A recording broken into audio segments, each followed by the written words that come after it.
I'd be able to make it, but yeah, I've been really busy, you know, running the stock cars down south today at Charlotte, ran here in Indianapolis at the fairgrounds last night, had a really good win there, and we're going to try to do it again here tonight. We'll tell you all about Eric Gordon's exploits this weekend and why he's got those bags under his eyes. He's been doing a lot of airplane time here. Eric Gordon is the story tonight as you come after your third win in the night before the 500, but right now, I don't know, the weather looks pretty iffy. You got a gut feel of whether you'll be able to run tonight?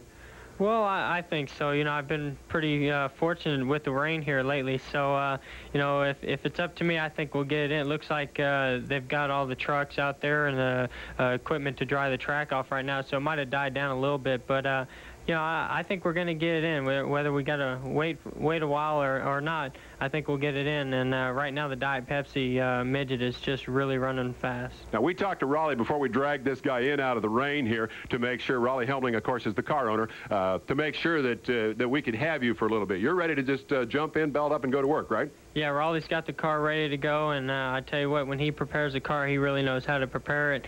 And that car's just sitting down there waiting for me to get in it. And I tell you what, I think I'm ready too. You know, I've been doing a lot of racing here lately, but it's not too often you get three competitive cars run 3 separate nights that are capable of winning all 3 races, and we're going to try to make it 2 out of the 3 here tonight. Given the fact that you're all set to go, can you hang with us here for a couple minutes? Sure. You know, I'm as long as the rain's hanging out there, I'm hanging in here. Okay, good man. He of course, got to be an old pro at this TV business last year, winning all the Saturday Night Thunder races. Let's bring in the other 2 members of the team, find out what their thoughts there for last night's Silver Crown race. And as he prepared to qualify, he took a minute to tell us what brought him back to Indianapolis and the fairgrounds race.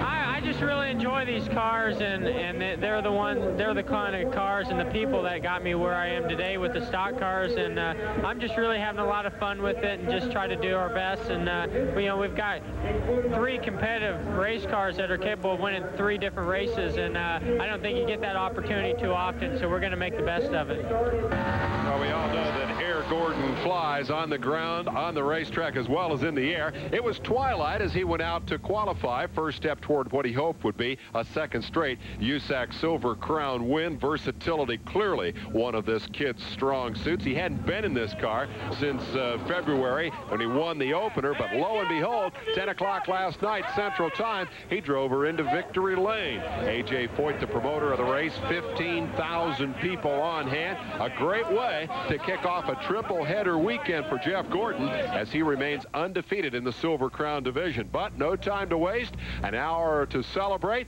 and then it's into the car and back to the airport. Eric Gordon, leg 2, ready to head back to Charlotte Motor Speedway, where the stock car waits for today's big Grand National battle. Not much time for fooling around for this kid, who has clearly charted a course towards stock car racing, and now these trips back home to Indiana are a mere luxury. And so with the crew, it's show up at the airport and get ready for the 2nd leg, still with a big smile on his face after the win. You did good, kid. Time is both a friend and an enemy. At 2:30 in the morning, he is back in Charlotte. He has lost an hour going back the other direction, and that means he gets to sleep in his own bed at 4:22 a.m. But not for very long, because at 9 in the morning, he's not only up, he's back at the racetrack.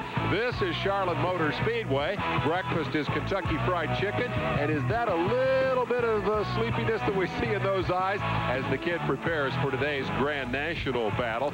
Big crowd on hand for the race at noon today. Gordon in pretty good shape going into the event, but things started going wrong in a hurry and just kept getting worse. You'll get a glimpse of number 1, the Carolina Ford Dealers machine on the outside. Going backwards here, he threatened the top 10 for a while, but then got a black flag for an oil leak. All in all, it was not a great afternoon, but no time to feel sorry for himself. Hot and sweaty at 3 o'clock in the afternoon, Eric Gordon is in the helicopter and preparing to leave Charlotte Motor Speedway for yet another trip back to Indianapolis. There is that magnificent Speed Palace disappearing in the rearview mirror as he heads for the airport and liftoff. So at 4:20 this afternoon, a quick nap, he's headed back for Indianapolis and tonight's midget race. And there you see him leaving in sunshine, arriving in the rain. Gordon back at the racetrack.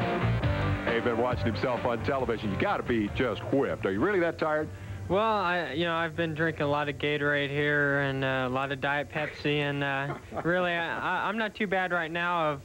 I've been able to rest, sit down for a while, and just really concentrate on the race tonight. But I think I'll be all right. Thanks for taking time out of a obviously very busy schedule to come up here. They're hollering for you down at the race car, so head down there, okay? All right, thanks a lot. Anytime. All right, that is Jeff Gordon, and we're going to hope to still bring you some live